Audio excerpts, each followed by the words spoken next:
Hello बच्चों, आज हम जानेंगे सिंपल इंटरेस्ट से रिलेटेड सिंपल सी प्रॉब्लम के बारे में। यहाँ पर हम जानेंगे if in 10 years ₹150 amounts to ₹60 then the rate of interest will be. यानी आपको दिए गए हैं क्या 10 years की आपको टाइम दिया गया है कि भाई 10 years आपके पास हैं, 10 years आपके पास हैं और आपको ₹1 का अमाउंट दिया जा रहा है। यानी फर्स्ट मनी आपको दी जा रही है ₹150 और इस पर आप लेना चाहते हैं ₹60 की क्या इंटरेस्ट। यानी आपने ₹150 कहीं डिपॉजिट किए 10 years के लिए और आप ये चाहते हैं कि आपको ₹60 जो है वो इंटरेस्ट के तौर पर मिल जाए। यानी इंटरेस्ट आपको कितनी चाहिए?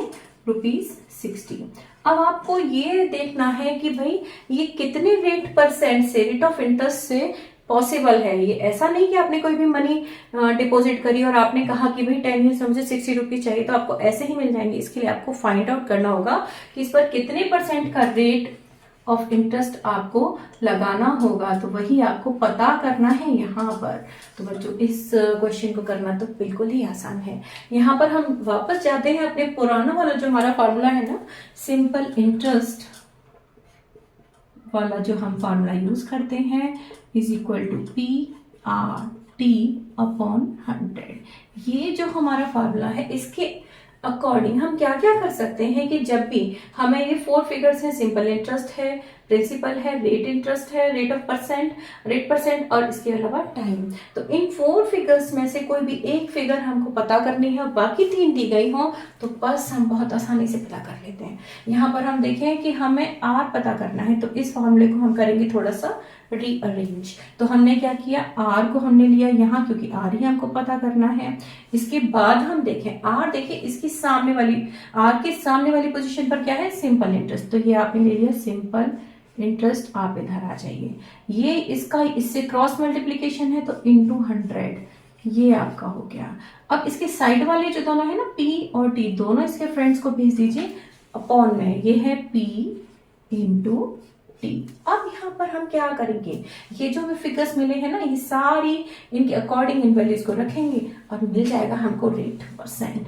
तो बस हम शुरू करते हैं। यहाँ पर देखिए यानी सिंपल इंटरेस्ट है आपका ₹60, ये आपने ले लिया ₹60 इंटू 100 सिंपल लिख दिया अपॉन T की जगह पर आप रखेंगे ₹150 और इंटू T है आपका 10 years।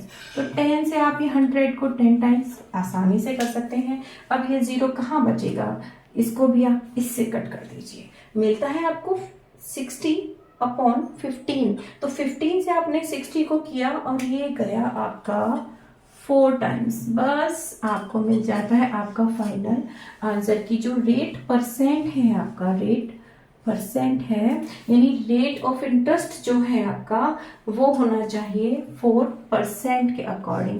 यानी 4% की जब आप रेट ऑफ इंटरेस्ट लगाएंगे तब ये पॉसिबल है कि आपने ₹150 कहीं डिपॉजिट किए हैं 10 years के लिए तो आपको ₹60 की इंटरेस्ट मिल जाएगी। तो है ना आसान। जब भी आपको दिए गए हो तीनों फिगर्स R पता करना है, आप सिंपल यूज कीजिए यही formula R% is equal to simple interest into 100 upon P into T। इसको कहाँ से फाइंड आउट करेंगे, कहाँ से रीअरेंज करेंगे, वही हमारा पुराना formula simple interest is equal to PRT upon 100 और मिल जाता है आपको आपका रेट %। तो बच्चों यही होना चाहिए आपका फाइनल आंसर।